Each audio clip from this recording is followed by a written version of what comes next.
Yeah. I don't want Canada to be invaded by the U.S. I don't want Neither do Canada I. to be invaded by the U.S. That's a good place to start. Yeah. Well, one of my questions for you is, what do you think that so much of these like decisions about what's going on in our future and stuff in Canada is being dictated by a Queen's dropout? And Ooh. also, do you think he saw a Tragically Hip concert, Elon Musk, ever? Because he was in Kingston, right? Yeah. At Queens? Yeah. Yeah, probably. And it probably for free at the at like a student union party. Yep. Maybe even Sloan. Yeah, that's crazy to think. I could. He saw Sloan for sure. Yeah. I could. I'm trying to do you. No, I gotta. This is more. No. I like. This is bad for my knee if I sit on my leg like this, but it's really cozy. Oh, so your leg, or you're like, it might fall asleep. So you're thinking that in a certain amount of feet away from the richest psycho who's definitely the possibility of destroying the human race. Yeah. It stood Gord Downey. Yep. Singing the 100th Meridian. Right. Yeah. It's incredible how things turned out since then. I know. Oh, God. Yeah. Oh, and you know what? Also, I also one other thing weird. He just has he really likes messing with Canadian shit.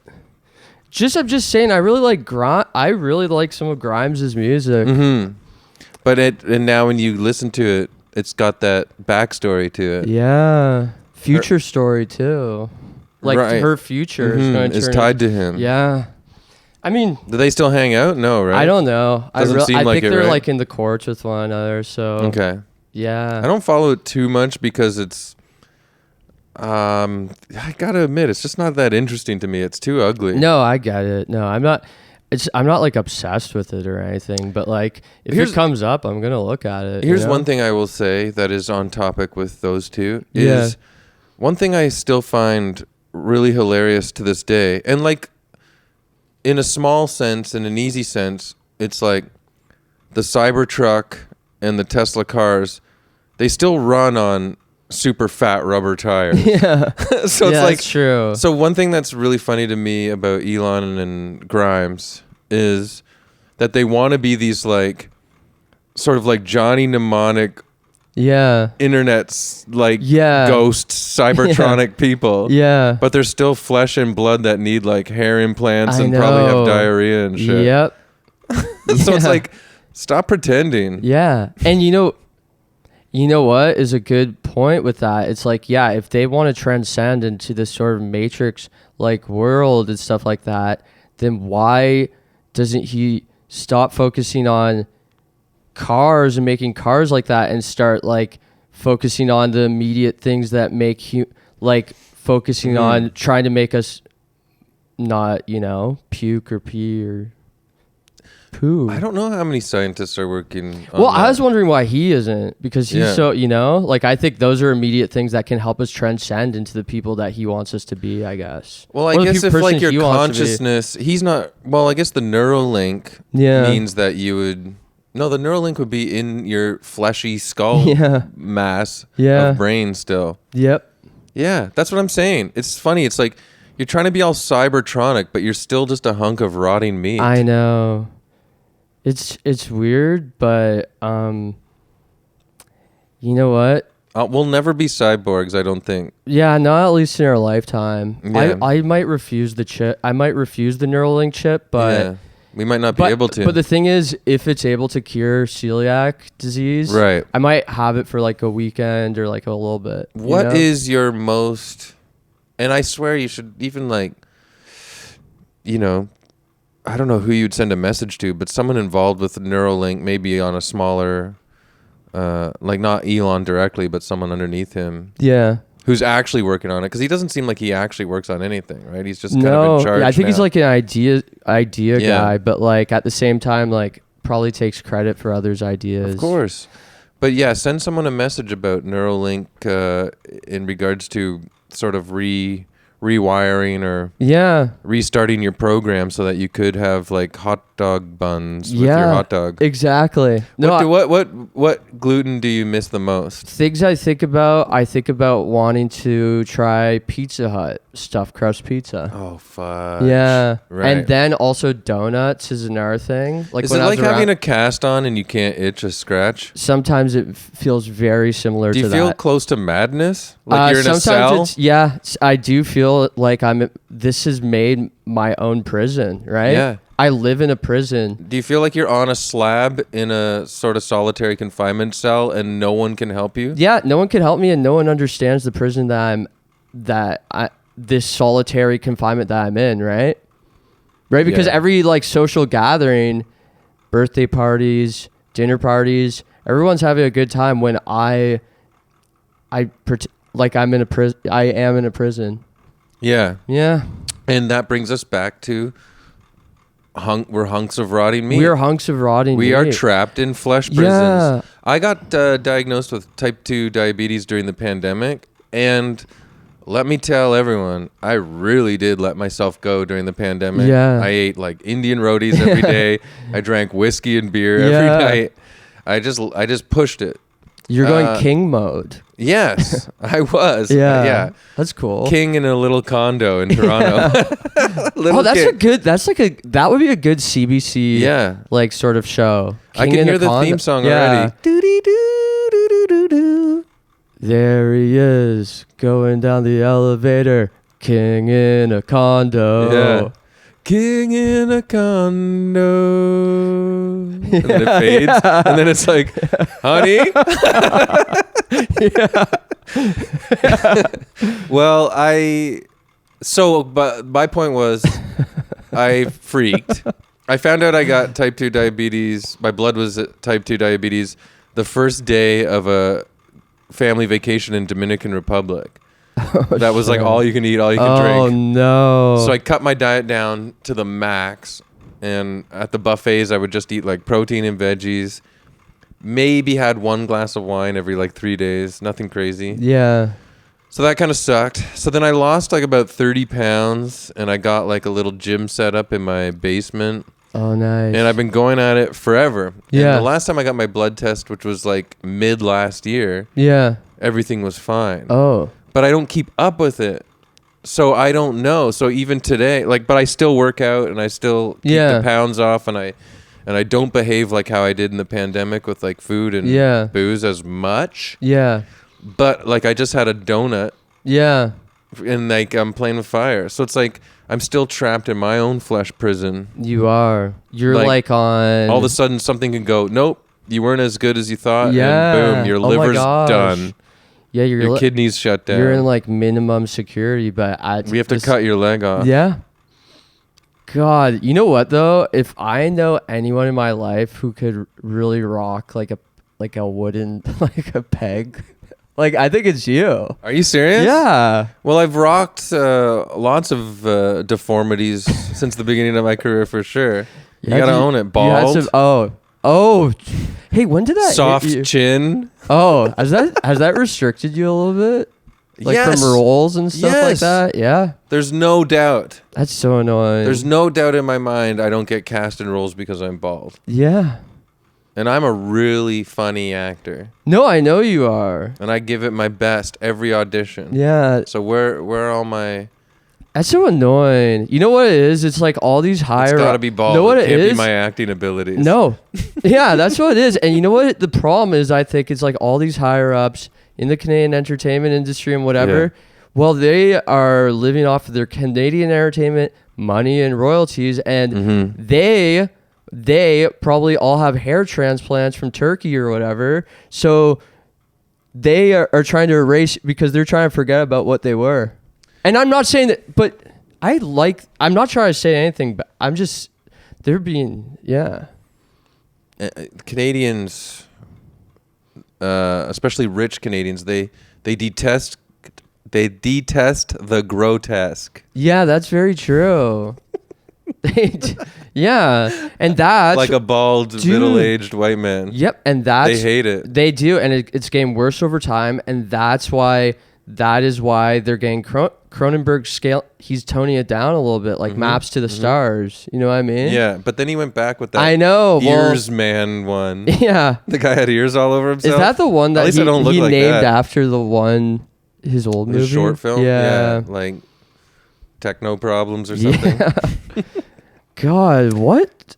I really am a huge fan of the early Crone Bones. I think I've only seen Videodrome and The Fly and The Dead Zone. Is The Dead Zone him?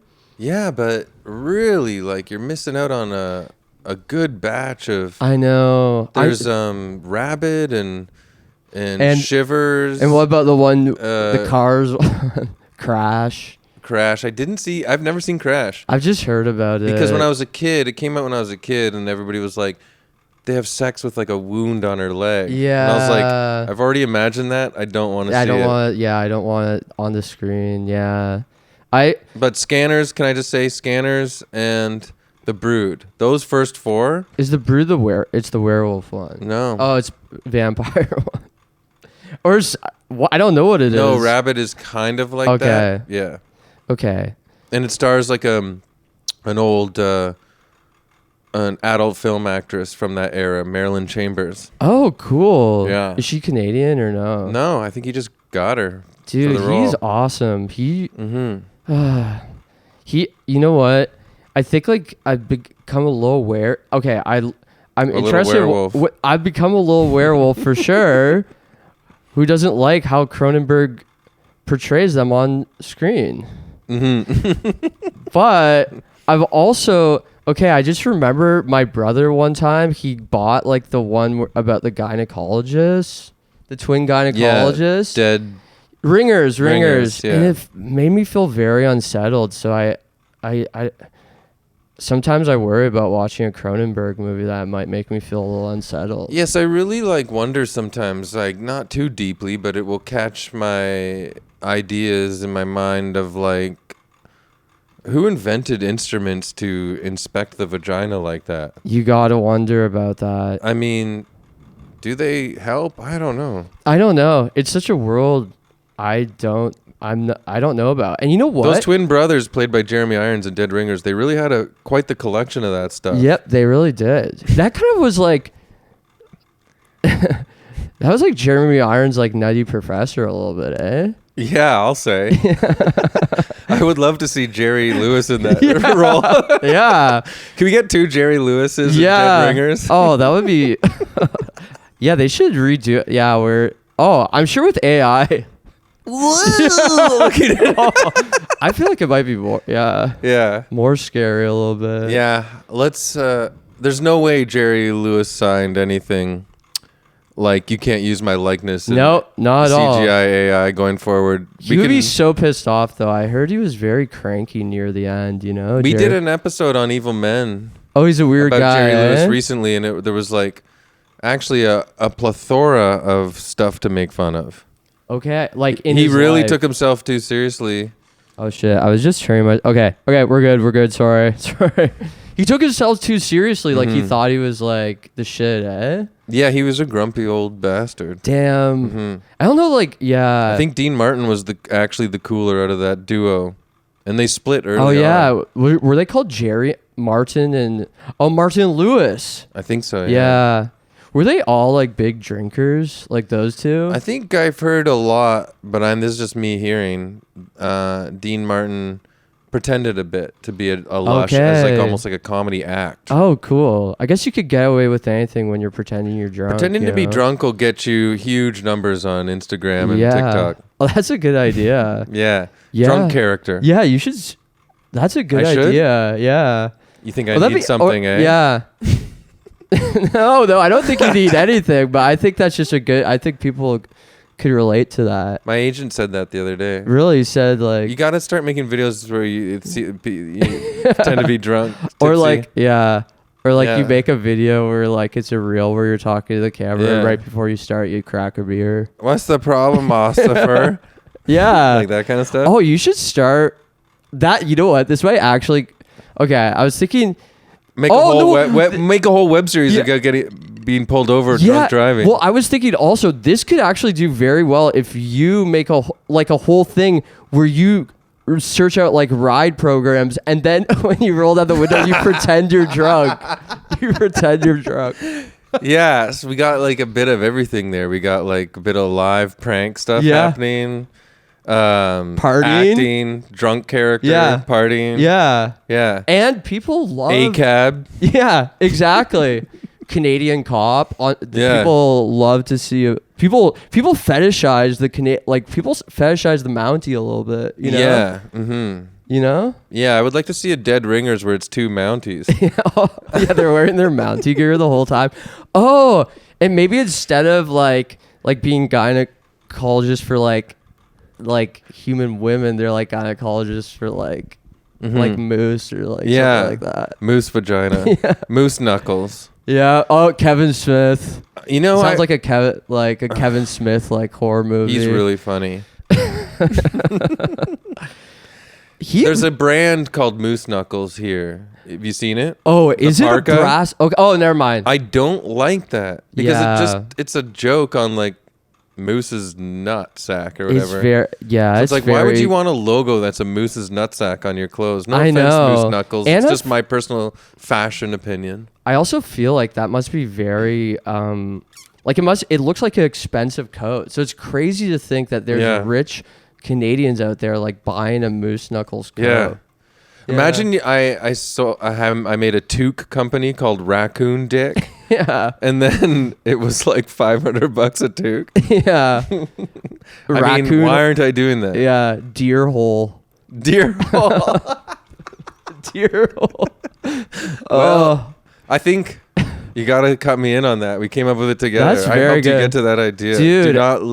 Do not leave me alone on this. No, I say we go forward with that because like Deer hole. There's like there's always just like a few things in Canada, like just like a few things that like people like. So like I think there's room for something like that, you know? So we're making a clothing company called Deer Hole, but we're pitching a movie of like two Mountie twins who, like Dead Ringers who look at Moose Hole. Yeah. Or Deer Hole. Let's just make a Deer Deer Hole so we can be on brand. Yeah. And they wear Deer Hole clothes in the film. Yeah, so they promote the clothing brand. Okay. Dude.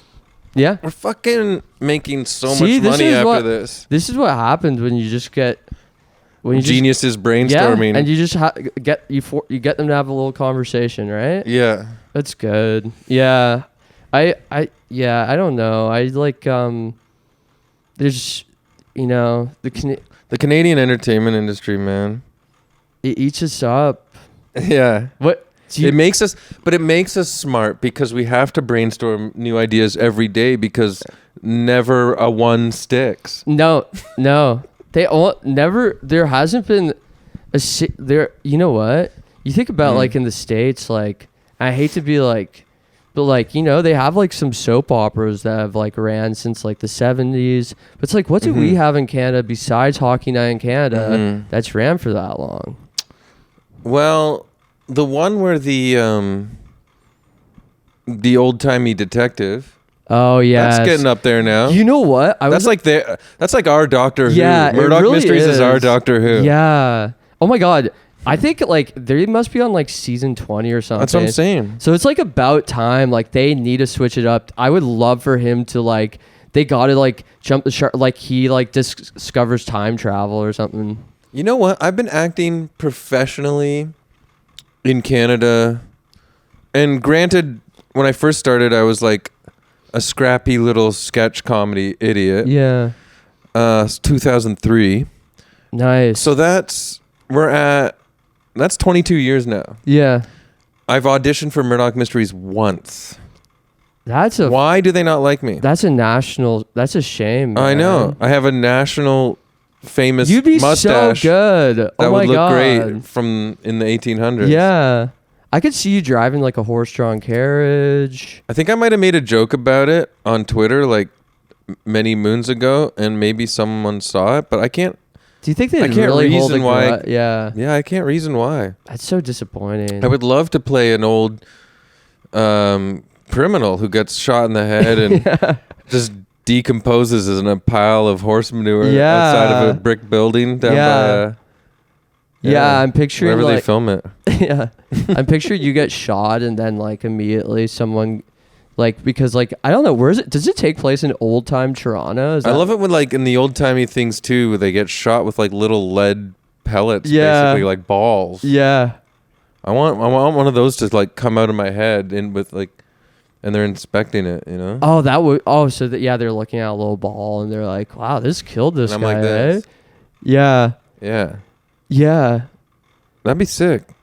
Oh my god. They've had everybody on the show. They've had like Frankenstein, the Invisible Man, like Sherlock Holmes. Yeah. Like they go through all the Victorian era.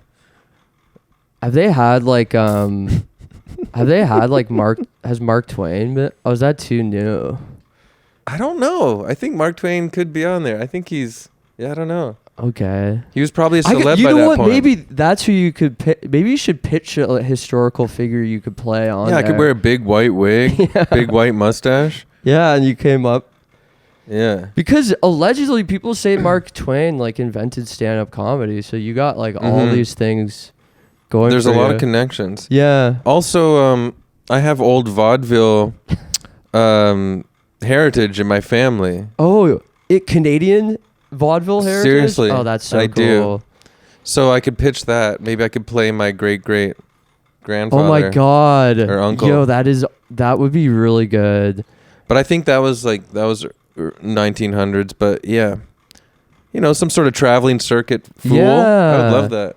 That gets shot in the head for I don't know, buggering an elephant. Yeah. Yeah. That'd also be cool if you got stomped on by like an elephant. You know what? Yeah. I saw that happen to a lady at the circus one time. That's crazy. I'm not joking. Like her foot or like... No, she got trampled and they dragged her off and the circus went on. That is so insane. So I kept watching the circus as a kid, like 8 years old or 6 years old or something, with the back of my mind being like, yeah, but what about the lady? Yeah. And the clowns are like, hey. Oh. Yeah, I saw it. It was like Barnum and Bailey or something, or Ringling Brothers. Was it in Etobicoke? No, back then we had to travel from Etobicoke downtown Toronto. Oh my god. So was it like at Maple Leaf Gardens or something like that? Yes, probably exactly. That is... Dude, that'd be so crazy if like... We didn't get the... Yeah, we never got the circus in Etobicoke when I was a kid. Dude, that'd be... But also at that time I was born in the beaches area. So you went east to west. I know, eh? east and west. Wow. And then my parents divorced. My dad stayed in the beaches. My mom and my new dad we lived in Etobicoke. But so when I'd visit my dad, I did the QEW drive with him. Yeah. So I've seen the skyline build up For years. Going back and forth to my mom or my dad's house. Does it piss you off? I do think that's kind of neat. Yeah. You've seen it rise from like... Yeah. I've seen them put people's condominium bedrooms right beside the highway. Yeah. Yeah. That's so crazy. Like, Yeah. I see some of those, like the places by the highway. And I used to be wonder who so- lives there. I know. You know what? I remember at a time... Those guys get duped, I think, hard. Yeah, they must. Yeah. Downtown, big city Toronto condo. Those are also some of the worst places because there's times when I was like delivering beer all around Southern Ontario and those buildings are some of the worst ones ever to deliver to. Oh, Finding yeah. a parking spot there. That's what I was going to say. Sometimes I got a lot of tickets around there. It's all congestion. It's so annoying. I really would curse like when I get there. And I'd be also so- like the lakeshore, what do you call it? Not the QEW, but the road below it. Yeah, the lakeshore. It's all people crossing 3 lanes to I know. turn left and like there's no But green peas. Yeah, I feel like for real they were sold that this place is going to be awesome to live and then it's like one of the worst places potential in the city to live. No, it's all dark gray. There's no nature and you're eating exhaust all day. Yep. And hearing the rumble. One time my wife and I did look at a condo but it was more out west by like Ellis Avenue. Do you know that area? Yep, I do. Before Parkside, like all that area. Yep. There's those condos down there by, south of High Park. Yeah. So we looked at one and it was like 24 stories up or something, which already felt bizarre. Yeah. Because it's like, it feels like you're moving in Yeah. the clouds. Yeah. But you can close every window you want. That rumble of the highway is never going away. It never will. It's like, it's like your life's becoming the Robert Munch story where the subway's going through your apartment. yeah. And then you're also peeing your pajamas. Yep. And a dragon burns all your clothes. Yeah. and the security guard in the building's in a paper bag. Good way to bring it back to yeah, imagine the paper bag princess was just a guy doing security at a condo. Yeah, that'd be cool. Yeah. Or imagine a guy, okay, forget, like, I would love it if a man who's like in his 50s Yep. is a security guard for a condo. Now, this is a show we could pitch to CBC. Yeah. And he's, because Robert Munch is Canadiana to the max. Yeah, but he's has the most unique story of them all. Mm-hmm. Born in America, comes to Canada for the riches and fame and the, you know? Yeah. Guelph. He's a Guelph boy. Not a lot of people make that big leap to get the big bucks here in Canada. What brought him to Guelph? Some sort of quarry or maybe he's a hippie. Is there... Yeah. Mm-hmm. Oh, the Mustang driving probably. Right. Yeah, we have more lax driving laws in Canada. So Elora Gorge. Yeah. That's how he thought of Love You Forever. Oh my God! Don't even. Oh, I'm sorry. Are we just gonna cry on camera now? Yeah. I can't. Yeah, I should. I'll bleep that out. Yeah, she scales the wall to go rocking back and forth. Yep. And you know what? My mom never fucking did that shit for me, man. Do you like resent her for? Yes, I show her the book. Look. Yeah. I point at. Look what this guy's mom did. Yeah. And how about you? You would. No, my mom hasn't done that. You can't talk about it, eh? I cannot talk. It's too real. But what I'm saying is basically your podcast is, let's come up with Canadian entertainment pitches. Yeah, essentially. And I'm hoping that these guys listen to me for once. So this is a really good, wacky way of having a super Canadiana juiced up sitcom idea. CBC. 50-something. Yep. Right? Security guard. Yep. Doorman or whatever. Yep. At a condominium down by the lakeshore. Yep. In Toronto. Obsessed with Munch. Yeah. Literally just wears a paper bag and says, I'm the paper bag princess. It says security. And everybody who comes in loves him. Yeah. And he intertwines with everybody's different multicultural lives and events in the condo. Yeah. But he calls himself the real paper bag princess. And that's what the show's called. Oh, I think that's great. Me too. Yeah. There's so much Canadiana shout out in there's that. a lot. Yeah. And you know what? What? If they're wondering if it has crossover ability to other places because Robert Munch is half American. So there's the thing. You can sell it to America. Yeah, exactly. And that's what they want. It's like we go, what are you talking about? This is one of your own. Yeah. That's what you say to the American broadcasters. And you know what? Oh, I was just thinking we could censor out Toronto for like New York and the American thing, and then there you go. Chicago or New York has like a CN Tower type thing in it, I'm sure. Yeah. Chrysler. They make it work all the time. Oh, yeah. Oh my God, that's cool. Oh, could yeah. even be Detroit, I don't care. Yep. Yeah, okay. Well, this is this. That could be Lake Erie or whatever. Yeah. Oh. This is going is Detroit places. on Lake Erie? I think it's on Lake Michigan. It's on the one lake that is in Canada. Yeah. I blew it. No, it's okay. Don't worry. I love all those links. Yeah, I do too. I'm so proud to be by so grateful to be by the Great Lakes. The Great Lakes, the greatest. Okay, well, here's a question I have for you. I've genuinely always been proud to and grateful for being by the Great Lakes growing up. Yep, you know what? It's been such an honor for me. Mm-hmm. It's been such an honor. And you know what? We'll throw in a bonus, Georgian Bay. Georgian Bay is beautiful too. Mm-hmm. I grew up near the Grand River. Mm-hmm. And I think about this sometimes, how I was raised drinking the same tap water that most likely Wayne Gretzky and Phil Hartman drank. So that's Yeah. pretty cool. Well, that explains your greatness. Well, you know what? And I'm going to give you another compliment. Okay. And this is Waterloo centric. We'd love to hear it. I honestly, because people know that your passion for Kitchener-Waterloo. Yeah, of course. I mean, you lead with it. Yeah. It's and celiac, but those, yeah. Yeah, no, those are your two. Yeah. Yeah. But that's your brand. I Yeah, can't eat bread absolutely. and I'm from Kitchener-Waterloo. And yeah. The en route stuff a little bit. The en route stuff branching out. It's beautiful. Yeah. It's a master stroke, by the way. Well, yeah. I think that it's, and also just what you're doing.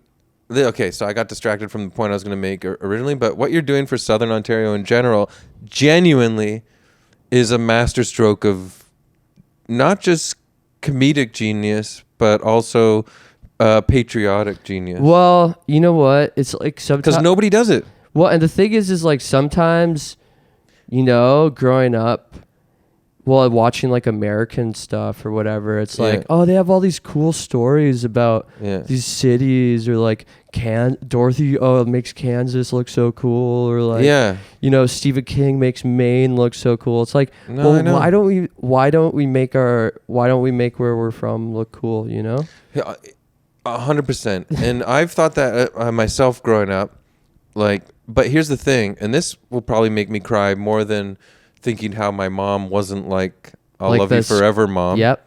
The scaler, yeah. Where's your ladder? But the thing is people don't know this, but I need outside listeners to know, because you have a huge fan base.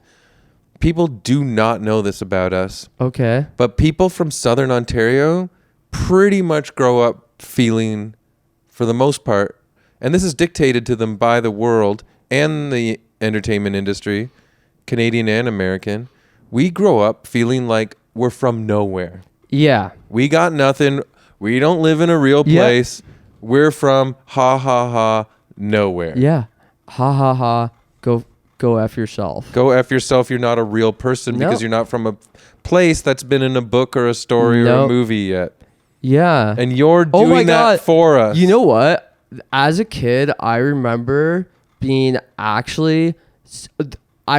so excited when Men with Brooms came out, because I was like, even though it doesn't take place, I don't know if it takes place. My friend Graham wrote on that show. That's amazing. Wait, is this the movie or the show? The movie. Okay, sorry, my friend. Movie. He wouldn't even want me to say that. So scratch that. We'll censor that out. No, I didn't.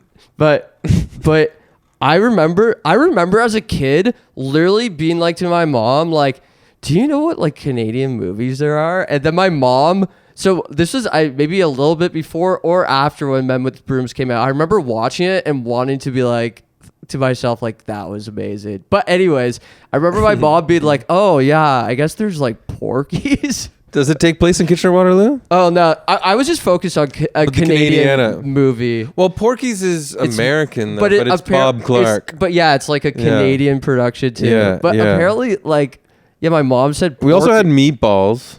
Oh, that's Canadian? Yeah. Oh, frick. And Ivan Reitman directed it. Okay, well... I think, or produced it, but I think he directed it. My mom went immediately to Porky's, and from what I've heard, it's a freaking sex romp. Yeah, you see some naughty bits in there. I think, but it's also pretty funny. It's funny. Okay. I think the cover, I swear, is like a guy looking through a peephole. Yeah, that's in there. You think I haven't seen Porky's 3 times? Crazy. So this is what I was going to say about Waterloo, which a lot of people also might not know. But yeah, we Southern Ontarians have to keep it real. We have to. I still don't even know what to say about Etobicoke, to be honest, because it's hard for me to promote it because, the Ford family. The Ford family came from just up the block. My mom campaigned for their dad. What was he? What Doug was their Ford dad Sr. For? He was, I don't even remember. He has they have a sticker plant or something? Probably premier or mayor. I don't know. But you know what you could say? I was a teen. I didn't give a shit. I was smoking weed all the time. But he was he was beloved in that area. Very conservative over there. You could be proud of... that's why I'm an outcast. Yeah. Yeah. But anyways, what I wanted to say was, and I know this from doing like the Princess Cafe shows in the autumn. Yeah. Which our friend Mark owns. Mark Lecomte. They're awesome. The sandwiches are awesome is what I meant at Princess Cafe. Oh yeah. But so, and also shout out to my family friend Nicole who lives there. Shout out to Nicole. But driving around Waterloo in an Ontarian autumn. Yep. Okay, you guys have these beautiful, like 100 or more year old brick houses. Oh yeah. All lined in these neighborhoods. Giant trees. Yep. With beautiful orange and red and yellow foliage. Of course. It's one of the most striking autumn neighborhoods and areas that you can drive through in the autumn, in my opinion. And that's Waterloo. And that is why, well, at a time, we had the nationwide televised Thanksgiving parade. Is that true? That is. I didn't even know that. Is nationwide televised. They're totally capitalizing off of the beauty. But it's interesting because nationwide it's considered the Thanksgiving parade, but in Kitchener-Waterloo it's considered the Oktoberfest parade. Right. You guys also have the Oktoberfest the whole party. Oktoberfest thing. Yeah. And I've done I was a teen, I think, but I went to Oktoberfest in Kitchener once. Did you see any bands play? They'd often bring the tea party out. I definitely saw like Lederhosen and all that stuff. That's and cool. heard like German drinking music. Yeah. Well, I like some of the polka music. Like I really I don't know, some of it. Yeah. But I couldn't listen to it all. But yeah, so thank you very much for complimenting where I'm from. And you know what? I'll throw it back with Etobicoke. If it wasn't for Etobicoke, we wouldn't have those wonderful Police Academy movies, because let us not forget. Oh yeah. Down on Humber the lakeshore College, there. Speaking of lakeshore. Yeah. But again, does that have we have to ask ourselves, Police Academy, great movie, but does it have a kind of like a, I guess, conservative sort of right. Yeah, potentially. I don't know. Yeah. Well, I guess we identify with the cops who are foolish. Yep. But ultimately, yes, they want to arrest people. Yeah, be true. Cops. Even But the first one, speaking of Canadiana, that's what gave the start to Kim Cattrall. No way. She's in that one. Oh my gosh. Yeah. So she probably got cast as a Toronto actor, local maybe. Oh, good for her. I'm guessing. I didn't IMDb search it. I'm just guessing. But she's, I think, Mahoney's love interest in the first Police Academy. Wow. Who knew? I love deep cut trivia. So do I. About films. Yep. I'm trying to think if I can give any to you right now, but Etobicoke is basically a suburb of Toronto. It's still on the subway line. Do you actively So luckily I was by the time I was 12, 13, me and my friends were taking the subway downtown. Like, we were pretty Toronto-y. Do you know what I mean? I know what you mean. But you just have a little quiet neighborhood to go to at the end of the day. That's kind of cool. It's not as, yeah. Yeah, and it is quiet. Yeah. The area I grew up in.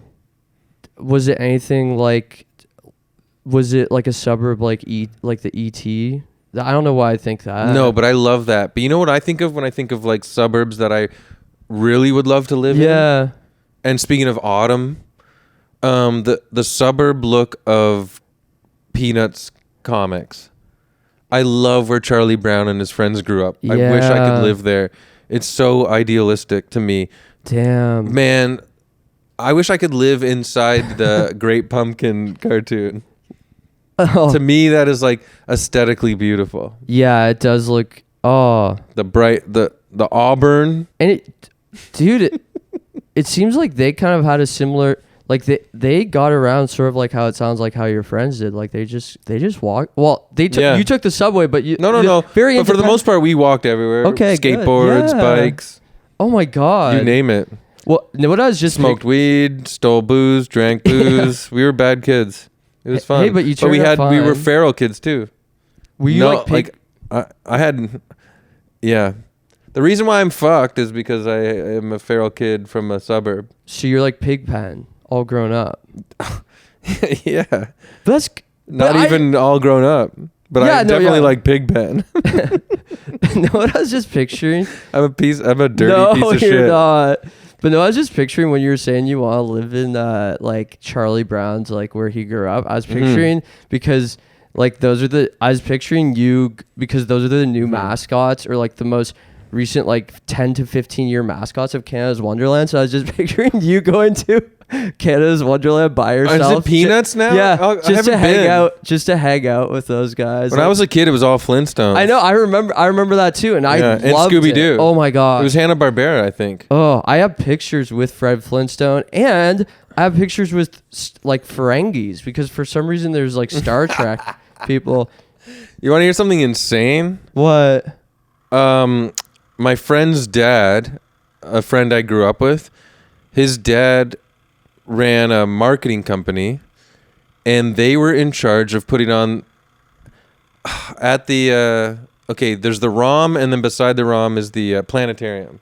Oh, You know, down on University Avenue there? I didn't know that there's a planetarium. There there. was a planetarium. Oh, okay, gotcha. I don't know what it's like now. Okay. But so in the late 90s, as teens, me and my friend and his brother, we got jobs at a Star Trek exhibit in the planetarium. Oh, that's so cool. And we dressed in Star Trek uniforms and walked around all summer making sure people didn't like fuck with the set. Like we had a original series bridge set up. Oh my god. We had a next generation like transport room set up. Oh. We had all like levels, like 2 levels of like props and Oh my god. I know so much about Star Trek without even like watching it that much. Whoa. Yeah. Were you like a red shirt or like a yellow shirt? Do you remember? I think I was red. Cool. So that means I'm dead, right? Oh, well, you know what? I think of Picard. He wears the red shirt. You could dress up like a Klingon if you wanted, and I always put it off. But one day, I thought, haha, this will be funny. Let's do the Klingon stuff.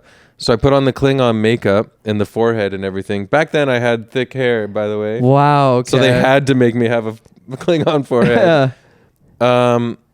And I had sharp teeth and blah, blah, blah.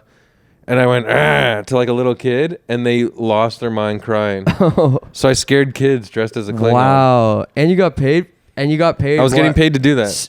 What was Literally like we'd go outside and smoke weed and walk around a Star Trek world. That is so sick. And there was this room that showed the intro to the original series all the time. Yep. And the speakers were kind of, I don't know, out of whack or something, the sound system. Which is surprising because it's so close to Babler Radio. Just go to Babler Radio. Yeah. I know. But man, there's some horn. It was really punctuated in the way that sound system was set up. Maybe I'm wrong. Maybe there's something not wrong with the sound system and you just don't hear the horn as good on the TV speakers. Yeah.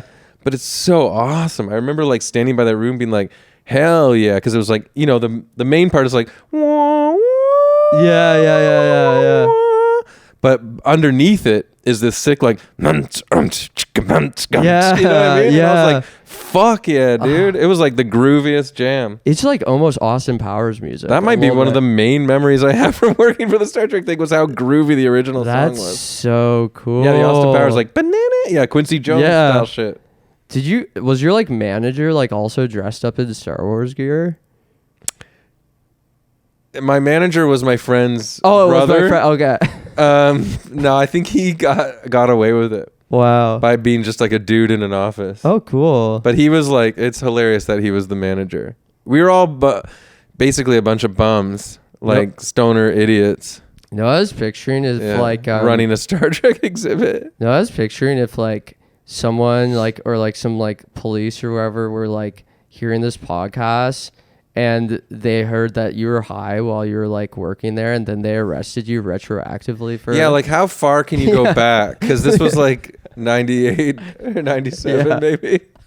Like, can you get me? Yeah, I don't know. They also did the year before, my friend's dad's company did a Sega pavilion at the CNE. Oh my gosh, that's so cool. And so we monitored that. So basically, you just wear a Sega shirt and walk around. Basically, we got these summer jobs where you'd be around cool stuff. That is so cool. And your job was mainly to just walk around. Oh my god. And they had this, so it was the Sega Pavilion at the CNE. This is for sure 97, I think, because I remember buying Rancid and Out Come the Wolves. Okay, yeah. So when did that come out?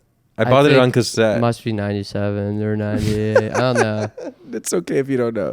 But then in the middle, like Sega Saturn, they were trying to push that, which actually ultimately failed. Maybe me and my friend had something to do with it failing. I don't know. We worked for the pavilion, but in the middle of it, they had one of those Much Music video dance things set up. It might have been 96. They had one of those Much Music video dance things set up where it's like a bunch of TVs put together, but they show one video. Oh, cool. And they showed 3-hour video tapes of popular music at the time over and over again. Oh, cool. So I really got to know like what was popular. What was popular that summer. Yeah. Like in my blood. It was drenched. One of the jams was Winona's Big Brown Beaver by Primus. That's what makes me think might have been 96. Oh. Do you know that one? No, I only know the one song from the Tony Hawk game. Might have been 95. And the South Park. I don't fucking know. I only know the one song from the Tony Hawk. What's that one? Jerry was a race car driver. Yeah. Yeah. That's the jam. That's a really cool one. Yeah. Can you play the bass like that? No, I wish I could. I really wish I could. Yeah. I want to get I've never talked about these jobs. You know I what? had these jobs as a teen. I never fucking talked about it. I'm so glad. Well, I'm so glad you're talking. It's so crazy that those jobs are actually so related to two of my. My foot fell asleep. Oh sorry. shit!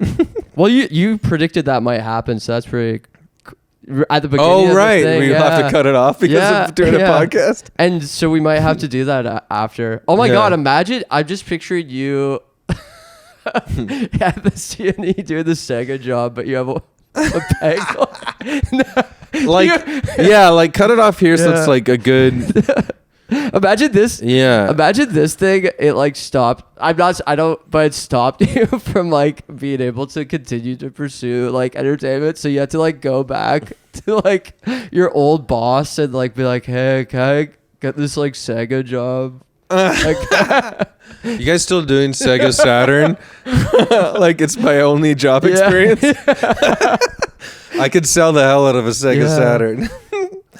Well, there's like, okay, so speaking of Southern Ontario, this is I love being a hardcore champion of Southern Ontario on this episode. Yep. I do too. Gananoque and the Thousand Islands or whatever, all that area down there. Is it called the Thousand Islands? I've heard of it, but I've been so confused about it as a kid. Yeah, me too, because it's a long... I'm like, where does Prince Edward County end and where's this other... Yeah. Gananoque is like farther east. Yeah. I don't know if it's still considered Prince Edward County. I'm not sure. But around there my wife and I did a tour on a ferry where you got to drink rum and cokes. Cool. And learn about pirates of that era. That's so crazy. So they what's the fucking river there? The St. Lawrence? Yeah, they did all kinds of stuff there. So, whoa. Yeah, I might be butchering it, but I really want to look it up. But anyways, I could probably pitch a Canadian show about a Gananoque pirate. Oh, that would be with like a wooden leg, Thousand Island pirate. Thousand Island, yes. Mm-hmm. Yeah, because it's in our history. Yep, I'm trying. Thousand Island, yeah. There's probably treasure out there that hasn't been dug up yet. Well, yeah. You should. Can I check one sec? Yeah, 100%. I was really trying to think of maybe. I was trying to think of like what your pirate, like Thousand Island Joe, Thousand Island Jerry, Thousand Island, Joseph, Thousand Island, Martin. No, I don't know what good names for pirates are. I was so confused about that as a kid though, because I was like Thousand Island dressing. Check it out. Gananoque. Because my wife and I stayed there for a couple nights and when we didn't have kids, before we had kids, and it was really fun. Gananoque is a town in the Leeds and Grenville area of Ontario, Canada. The town had a population of 5,383 year-round residents in the 2021 Canadian census, Whoa. as well as summer residents, sometimes referred to as islanders because of the 1,000 islands in the St. Lawrence River. Whoa. So I did tour around that. My brain is fried, so I always want to fact check, but that is what it is. And like, so here, let me check something. Yeah, no worries. Yeah. We need to know this stuff. We really do. We really need to know this information. Pirates in the 1,000 Islands. Bill Johnson was a Canadian-American smuggler, river pirate, and War of 1812 privateer. Born in Canada, Johnson was accused of spying in 1812, and he joined the American side of the war and lived the rest of his life in the United States. But that's where he's from. Whoa. So there you go. So I could be a part of Johnson's crew, or I could be Johnson himself. But Oh my we can gosh. definitely pitch pirate stories that happen at Thousand Oh my Islands. God. Pirates of the Thousand Islands. Yes. Yes. Oh, I really like that. I think I feel like Paper Bag Princess is kind of more niche. It is, but everyone can relate to this all around the world. Yeah, pirates. Yep. We love them. Yep. St. Lawrence River Pirates. Yeah. How cool is that? Oh, that would be cool. I don't care about losing a leg to type 2 diabetes any more than if I get to be a pirate on a TV show. No, yeah, you might as well. You might as well let it happen, right? Mm-hmm. Cool. Yeah. Okay. Well, we should pitch that. So if there's anyone listening to this shit right now, we have a spectacular idea, and you know what? And it's Canadian as fuck. And we will get some big names attached to this. Mm-hmm. Because, and okay, obviously we don't condone this guy, but you'd have to wonder if Johnny Depp would consider like Jack Sparrow And you know crossover what? episode. Even just to be fair, like Amber Heard could be a part of it. Exactly. And she's so associated with water too, Yeah, she's with Aquaman. So maybe that's how we could get some sort of closure. Yeah. Maybe get them back together like the Parent Trap. Yeah. Yeah. Oh my God. And we could even have Jason Momoa. We know he's filmed a show in Canada that was on Apple TV. Yeah, about a blind warrior or something. Yeah, something like that. He could make an appearance too. Yeah. So this is very marketable. So please just take a freaking shot on this shit. I know. Give us a break. Oh my gosh. Well, you've heard it here first, folks, in the Canadian entertainment industry. Ben and I are ideas machines. We're ideas, man. We just need the right person to listen to this. So I'm going to be really... For this episode, I'm really going to be paying for some targeted ads on Instagram and shit like that. I think you should. We're ideas men. We're easy to work with. We're fun to work with. I have to ask you, no hate on it, but what do you think? Do you ever you're scrolling Instagram and you get like a targeted ad of a comedian? I know it's just very strange. I never want to be that guy. I know. My agent did that and I saw that no one really saw them, and I was really grateful. Yeah. Because they did it without... I mean, I guess he said he'd do it, and I was like, yeah, okay. But, I don't like it. Oh, I don't... I used to do it with shows a bit. I don't know if it helps. I don't know. It's one thing... It feels like a ripoff. I think it's one thing to, promote... I think it's one thing to promote your profile, which I don't think it but if it's promoting an event, I feel like it's possible to help, you know? Yeah. Yes. I don't know. I don't know what the answer Events seem more like, what's the word? Modest than just being like, look, it's me. I know. But everybody's look, it's me now. I know. And you kind of have to, businesses too. You know what's so interesting? It's there's some businesses in Scarborough that sell liquidated goods that I just like the shit that they make. So I follow them now, you know? Yeah. It's so weird. Have you heard me joke about AI busty MILFs in my algorithm? Yes, I have heard you joke about that. Yeah. Thanks. Well, anyways. Yeah. So now when I go to search anything in Instagram, I'm overflowing with options to see busty, whatever. And it looks like AI. And I'm like, oh God, it's a joke trapping of my own making. Yeah. Because I'd send them to my friends as a joke and stuff. Yeah. And so I'm scrolling through looking at funny stuff. with my wife. She's looking over my shoulder. Yeah.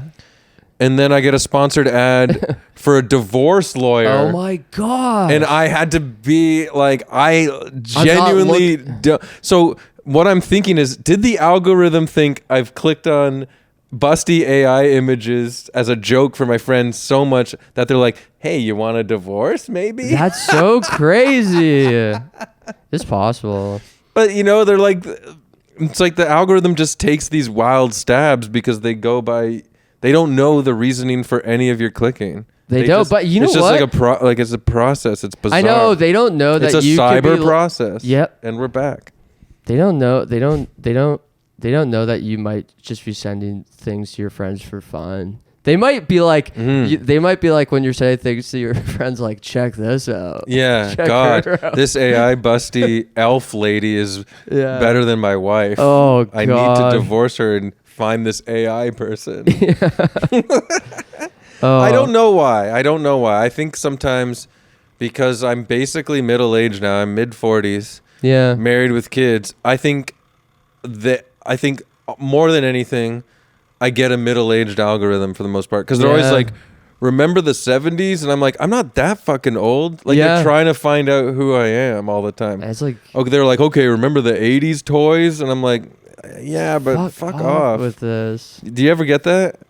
Do you get? I get like a lot of nostalgia. Like 90s toys? Well, yeah, 90s and like early 2000s. Yeah, and I do fall to that shit sometimes. Me too. They know. Like, know, but then but at one click, then it's just like, it's like Plinko or something. Like all these like levers get changed. Yep. And then everything goes and streamlined into this new direction where they're just trying to get you the whole time. I know. So they're trying to figure out 24/7. Yeah. You know what? You know how there's like all this like. Remember Pokemon? Yeah, and and you know what? I feel embarrassed because sometimes I do like legitimately throw likes on this nostalgia shit because I'm like, oh yeah, okay. And then I'm like, oh, I feel like someone's gonna see like liked by Ben. Oh, and you know what? Sometimes I do like too.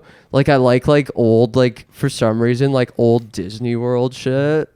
Yeah. I feel like it's embarrassing. But it's like whatever. Yeah, you're like, I was a bit older, but your age group specifically got the good new wave run of Disney movies. Animation. Yeah, we did. Like I was just getting older when like Aladdin and all that stuff came out. Yeah. You guys got the huge hit of it. We really did. Aladdin, Dude, Lion King, you grew Little up in Mermaid. like the Disney dark ages a bit, eh? Yeah, I would like, my favorite was a throwback. Like I loved, was it 70s? So we would rent it on VHS. I loved the old Robin Hood. Oh, yes. That was my jam. But that was an old one that was like my uncle's era. Yeah. You know what I mean? Yeah. But I love that one. I think that's like the Disney, like, I think some people do call that time the Disney Bronze Age. I think so. Yeah. You think, or do you know? I think so. Mm-hmm. I think so. The Disney Bronze Age. Because they have the Golden Age. They have the Golden Age, Silver Age, Bronze Age, Renaissance. They took some wild swing. Yeah. So you're from the Renaissance. I guess so, yeah. Yeah, totally. But I wasn't too old. Like those were around. Like some of my friends would watch them, but we were teens. So it's like, you don't. Yeah. And I had a younger sister, so she watched all that stuff. Yeah. So I know all about it. But yeah, like in the 70s and late 60s, they took some wild swings and some of them did not hit. Like Black Cauldron and Sword in the Stone or something like that. Like those are deep cuts. But Robin Hood is the shit. It is good. And I swear, like the beginning. Oh, no, what's so interesting about Robin Hood? It starts off with the narrator like singing what we know as the hamster dance. They're singing da da dee da dee da do do dee. That's what. Oh my god! That's how the movie starts off. It's really cool. Oh my god! I never put it together. Yeah, you start singing the hamster dance, which is really cool. They didn't know it was the hamster dance at the time. Yeah. They had no idea how big of a hit. So that just goes to show that like anything you do now, like sometimes I need to think about that. Like, oh, I put this thing out. Oh, whatever. Oh, people didn't. But someone could use that 20 years later and put in like a techno song, right? So. You know what I do remember? Yeah, no, things are gonna be like no one's gonna know the origin of anything. So No, it's all smudged up. it's true. People aren't even gonna know what's real or not. I know. I'm already I'm already this close to taking a knife and cutting off my skin to see if there's not wires under there. You. I was about to say you should, but like I don't. You don't want to condone that? Yeah. All right. Well, you never know. Rip your flesh off and you've got like a chrome skull. That'd be a cool Robert Munch. What a book. reveal, eh? Yeah. Oh my God. It's like AI's been around for actually like 500 years. Daddy has a chrome skull. I do think that Daddy has a historical chrome skull. I don't know. Yeah. I don't know. Robert, go on. That sounds like more like an R.L. Stein. Yeah, it's not. It's not. No, yeah. it's good though. But I do like the idea that AI has actually been around for like 500 years. I know. And we are in a program it's where we think we are. It scares me. You know what? I have bled. I have cut myself and bled. But it could just be part of the program. Yeah, we could have all these vials in our encased in our bodies that squirt stuff. Yeah. Yeah. Yeah, it's just literally like practical. But this was what I was going to say. Digital practical effects. Yeah. Let us know if we're cyborgs. But this is what I was going to say. In the 80s when I was little kid, my mom took me to, there was a re-releasing of the actual older classics. And I saw Sleeping Beauty in the movie theater. Oh, shit. And I think I saw even Snow White in the movie theater. Whoa. So like they did this big re-release before they had the new ones of the 90s. Yeah. And I remember Sleeping Beauty especially rocked my world because there's the big dragon fight at the end. That's one I've never seen. It's awesome. I gotta see it. It always shocked me that. And also had the 3 fairy ladies who make her dress and stuff, and they're really funny. Oh. There's some comedy in it. There's some action, horror. Is Maleficent in that? She's like a lady with horns. I think that is the one. She has the dragon. She has the dragon. Yeah. I think she turns into the dragon maybe. Wow. I can't remember. She is beautiful. Yep, she's beautiful.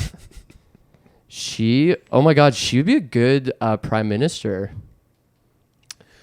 Yeah, we need someone tough, eh? Yeah. That can go up like, we're dead. I don't know. Yep. We're recording this at a time where we don't really have a prime minister right now. We don't have a prime minister, but we don't have one that seems very hopeful lined up. Oh no. And the U.S. is threatening to invade us. I'm not trying to be like body shamey, but it honestly kind of disturbs me how Pierre Poilievre, he looks like he has a lot of filler Botox. I'm not trying. Have you noticed that at all? He definitely tried to young and hip himself up. It's like, what are you doing? You know what? And also here, Pierre Poilievre. How do you say it? I don't know. No, it's fine. I don't know if I'm saying it right either, but Pierre Poilievre, that's how I pronounce it. If you're listening, I think you'd be fine with the glasses on. Like, my God, man, don't worry about it. Like, it's an actual weakness by being like, a guy shouldn't wear my glasses. It pisses me off because it's like McDonald's, how they change, like they're like, oh, we should make all of our restaurants simplified and or like how restaurants make all their logos like stupid and red now. I hate how much people care about freaking consumer or like market research. Yeah. It's like if everyone cared about market research, we would never have Nevermind by Nirvana or Nevermind the Bollocks by the Sex Pistols. No, honestly. Hit them with something. Yeah. Kurt Cobain and Nirvana, they never thought they were going to be as big as they were. They were just doing what they wanted to do. Yep. But they made the right moves. Do you remember what it was like when the people loved them for being who they were? I feel like I've asked you multiple times, like, do you remember what Nirvana, like, when they came to town? They were a big deal, like, in my life, but I was too young to go to a concert. Gotcha. I was like 13 or something. Gotcha. 14. Damn. So, yeah, I don't think it registered to me. I don't even know if it was all ages. Damn. I'm not sure. There's a bunch of bands I loved in the 90s that I couldn't see because it wasn't all ages. But all the punk shows were all ages, like NoFX and Lagwagon on all those kind of Nice. Epitaph Records bands. Those were all, I went to those like almost every weekend. Oh, that's cool. So you saw like No Effects like back in the day. A bunch of times. And did you ever like get up close to Fat Mike? I can't remember. Probably. I probably jumped on stage and stuff. Oh, that's so cool. Yeah. Linoleum. Yeah. But also, so there was this concert with AFI opening, and this band called Good Riddance was maybe headlining or Strung Out. It was like AFI, Strung Out, and Good Riddance, I think maybe. Yep. And the club revolted. It was at the Opera House, and the people revolted against the security guards, and the security guards quit. Oh my god. And left mid-show, and then it was literally like the kids took over. Whoa. And we just fucking partied so hard. Oh my gosh, that's like freaking that Lord of the Flies, eh? Yeah, it was like Lord of the Flies. We killed a nerd with glasses. Yeah. Oh no. But that was one of the punkest moments for me. And then another one was my friend who I was mentioned earlier, whose dad got us jobs at the Star Trek exhibit. We saw this band that we loved at the time called The Vandals. Yeah.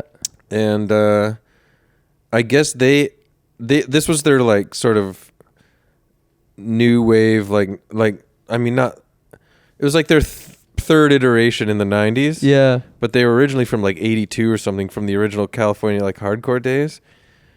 And so a lot of the old school crust punks from like Kensington Market were there, and there wasn't a huge turnout. It was probably about like 50 people. And it was really fun because me and my friend sat on a bar smoking cigarettes the whole time, watching the show and watching the crust punks beat the shit out of each other. That is so But great. in a fun way. They were having a great time. Yeah. Like, it was really, really fun. That was probably one of the punkest things. And that was probably like what I was saying earlier. That was probably like a school night. And I was probably like 15, 16. Oh, that's cool. Yeah, that was awesome. There you go. When I was Opera House. When I was in my I hate revealing my actual age because it could actually lead to major ageism discrimination in the community. Oh, dude, you're talking to the kid. Yeah. No, I was okay. Well, okay, maybe I'll well, I met you when you were 9. Yeah. Exactly. Exactly. But I remember when I was like whatever the sort of shows that were going on at I was going to like screamo and metalcore shows. Yeah. And I had to be like, metalcore's awesome. I think when we first met like a million years ago, we bonded over like Lightning Bolt. Does that make sense? I think it might have been the Spits or something. Okay. Yeah. Okay. Yeah. Because there's some bands from Kitchener that were kind of like them. The conversation's more clear in my mind than what band it was. Yeah. But it was one of the ones. Yeah, Spits are hardcore. Yeah. I know one of the guys. What, are they from the America? Sean, yeah. Oh, cool. Well, Or Canada. I don't know if he still is. I don't know I haven't talked to her in a while, but the girl who was my co-star of Who's Your Father? Yep. Did you ever see that? I haven't seen it yet. No worries. But like, yeah, this Canadian indie movie. Jeremy Larder. Yeah, Jeremy Larder. I'm super, super grateful I got to be part of that. The co-star in it was dating Sean from the Spits. No way. And, and me and Sue blasted the Splits the whole time. The Spits the whole time we were filming the movie. Wow, that's crazy. To get pumped and have fun for scenes and stuff. Wow. Yeah. So it was pretty rad. Kind of like how... So he came to our CSA award ceremony because we were nominated. Yeah. So I was like, drinking tequila shots with Sean Spitz. That's so cool. Yeah, they rule. Wow. One of my all-time favorite bands, yeah. Wow. Hey, give it up for the Spits, everybody. There's another deep cut. Like I said, I haven't talked to Sue in a long time. I don't know if that's the case. That was about... that wasn't that long ago. It's like April or May or something. Yeah. Yeah, so that was pretty cool. You gotta let us know if if we still have a connection to the spits that I could use. Yeah. Yeah. Well, okay. I want to bring this. We could probably make our pirate show and get the spits to do the soundtrack. Yep. That'd be cool. And like, yeah, they could appear too. Like they could be like a pirate. That'd be cool. I just think a mosh pit on a pirate ship. That'd be sick. People falling over. Cool. Falling overboard and losing, getting lost to the wild seas of the St. Lawrence. Oh my God. Yes. You know what I never understood? Someone explained it to me and I'm stupid. But the St. Lawrence comes from the sea. And by the time it gets to Lake Ontario, it's not the sea anymore. Isn't that like... beautiful? Yep.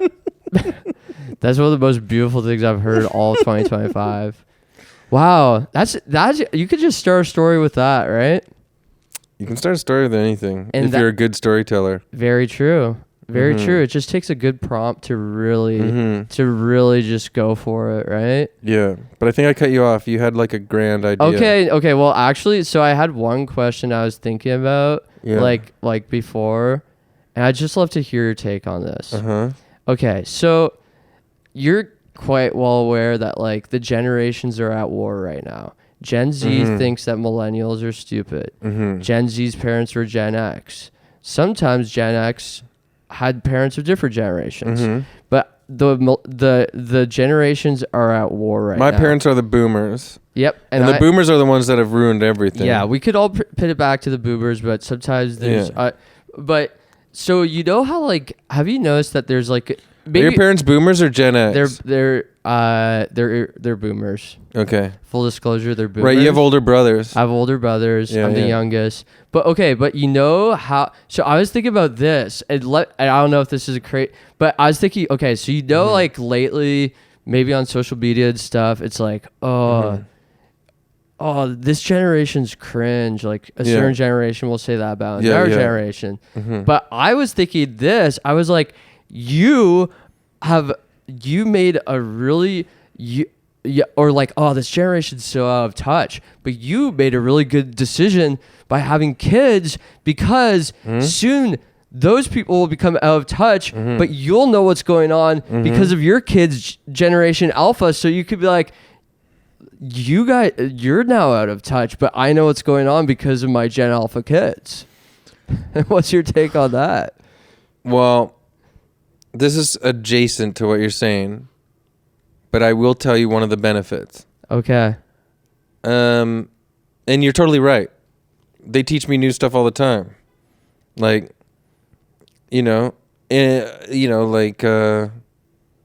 Bluey. Yeah, heard of. I know exactly what he looks like. Bluey's great. Is he from Australia? Man. Yep. Okay. It's not even a he; it's a she. Okay, Bluey. But here's the thing. Yeah, so I'm cool. I'm still cool because I know Bluey. Yeah. No, but like, so I filmed this thing in December, and it's a stand-up show, quote unquote. And I say quote because I don't even fucking think I do stand-up the right way. I don't even know if you can call it that. Oh, you do it in an awesome way. I do it in a weird way, wacky.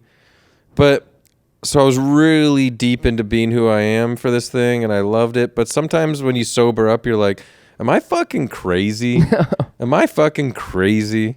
But then I thought, no, that's exactly how goofy and fun I laugh with my kids. Oh, that's amazing. Like that's exactly how like we goof around together like that. And I'm just basically doing an adult version like that for this audience. Wow. So it's like, in my personal opinion, having kids is cool for that reason as well. It keeps you in tune with not being old in that sense. Not just like what's hot and what's hip. Like, I know about Chappelle Rowan now. Yeah. And I know that there's some songs where she says some swears, which I wish she didn't. Yep. Also, like, Dua Lipa, why'd you get the baby on your track saying all that shit? Anytime like a pop star puts Young Thug in a song or something, I'm like, watch it, guys. My kids are here. Yep. But so that stuff happens, but they keep you young at heart and in spirit too. Yeah. So there's that benefit. I because of the powers of my children, I transcend all generations. And that's a beautiful thing, and I think that might be the answer for a lot of things.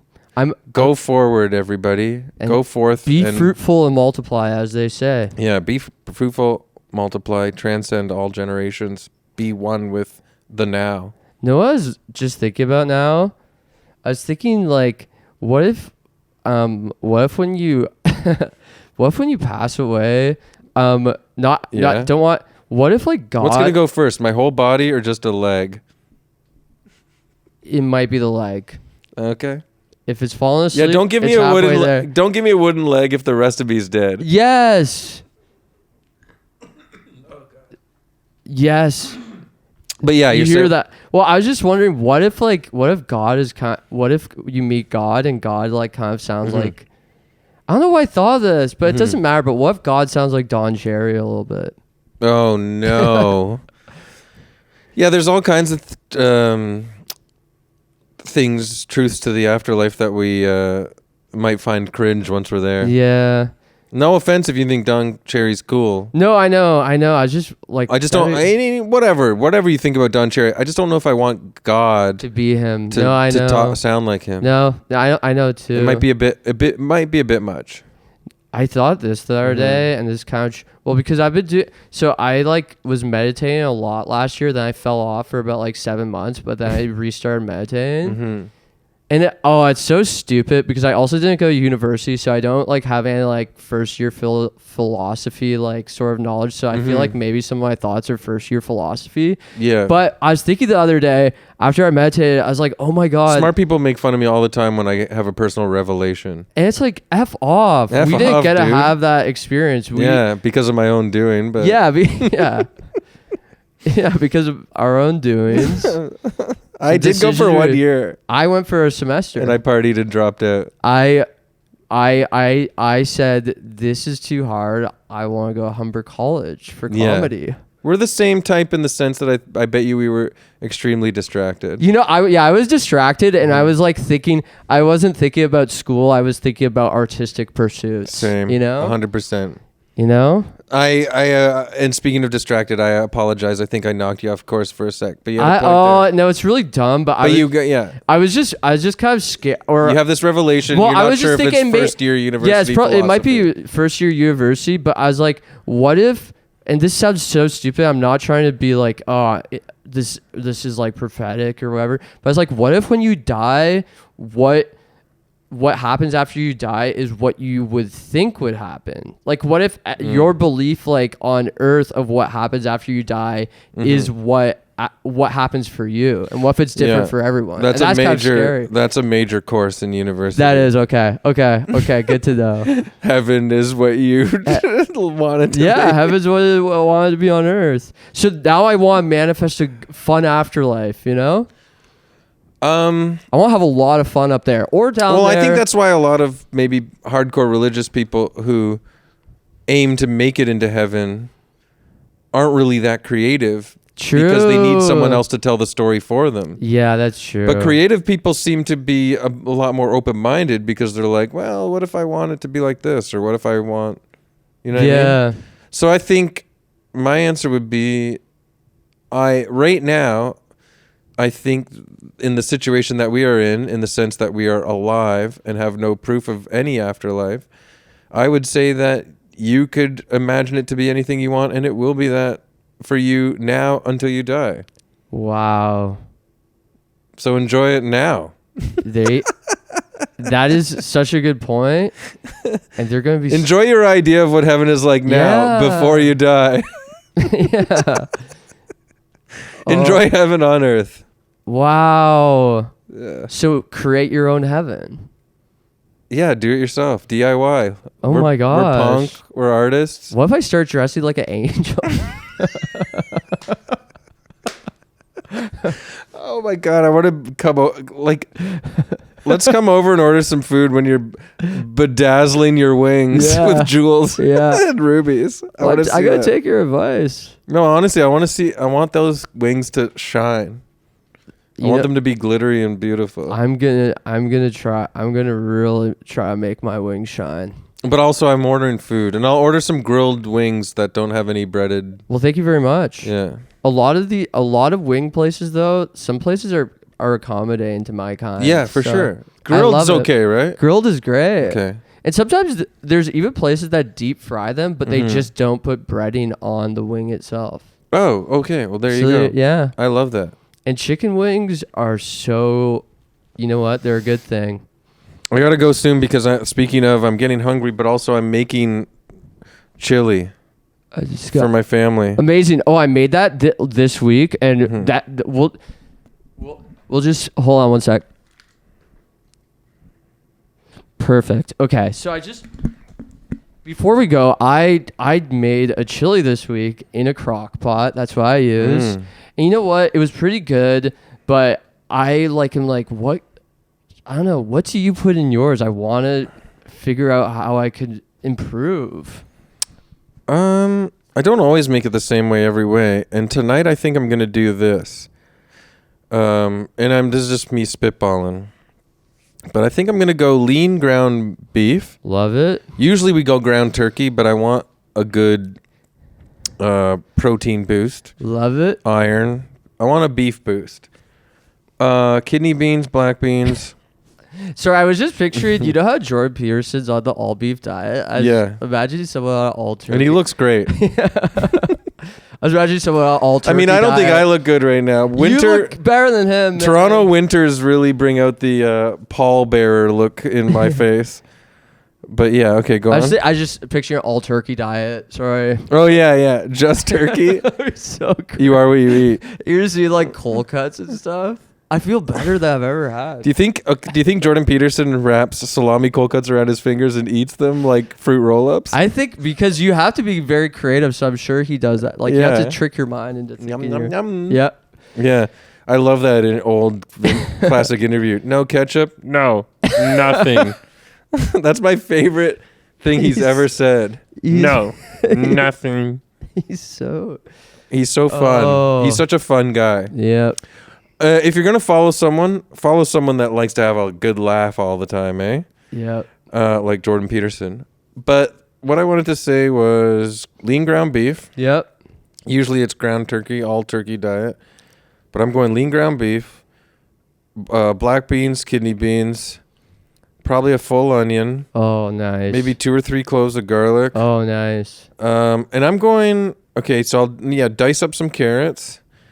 Maybe even canned kernels of corn. Oh, right? Deep that's cut. what I was feeling I needed that. Corn is a nice It's so good. and once it gets dispersed and soaks everything up, it's not abrasive. Like you just get a couple like sweet nips here and there. And then what else do I put in there? But I think instead of using a can or two of diced tomatoes this time, I might chop up finely my own tomatoes so I get a bit more of a fresh taste. Now, that's a bit more expensive, so I might pay for it, but... And then the tomatoes will I really love that taste. They will kind of like boil to become like the red shit? Yeah. Okay. Yeah. Then you put like a good big tablespoon of chili powder. Yep. Maybe like a little bit, barely a teaspoon of cumin. Add that. Black pepper, obviously, some salt. You gotta have salt. I feel like, yeah, especially if you're going real tomato, you don't have to worry about all that sodium that comes in the canned tomatoes. Yep. So you can add a bit more salt. Did I say everything? I was thinking this would be a good cold open for that pirate show on the St. Lawrence. You're the captain talking about it. Yeah. That's how it opens up. Nobody's paid attention to the ship's direction. Just going into rocks. Captain John. Yeah. I'm not done. You captain the ship. Hold on. Listen to this. Yeah. Captain, hold on. Corn. Yeah. Oh god. Yeah. No, I think we definitely have a great idea. Maybe like the captain doesn't know how to write, so he's getting someone to dictate Yeah. it. Take this down. Take this down. Yeah, because he's a tough guy. This is really good. No, you got a good idea there. Oh, frick. This is good. Oh, my gosh. Okay, I have to go because I have to pee and make this chili. Okay, well, thank you very much for coming on to the Canadian Entertainment Podcast. Chris, right before we leave, this is the last thing I I want to show you a song I came up with. Has nothing to do with Canada, but I just want to show you. It'll be less than 2 minutes. Let's do it. All right. Thanks for having me. Here it is. Outro song. John Lennon, Cynthia Lennon, Yoko Ono Lennon, Sean Lennon, Julia Lennon. I don't know the Wait, exact could I just interject? I want to hear it. Yeah. Who's Cynthia Lennon? That's his first wife. Oh my God, That's I didn't the one even he know. had Julian with. I really had a good John Yeah, Lennon, sorry. Cynthia Lennon, Yoko Ono Lennon, Julian Lennon, Sean Lennon, John Lennon, Cynthia Lennon, Yoko Ono Lennon, Julian Lennon, Sean Lennon, John Lennon. Hey, Cynthia Lennon. Hey, Yoko Ono Lennon, Julian Lennon, Sean Lennon. What do you think of that? I like it, but Woo. I love it.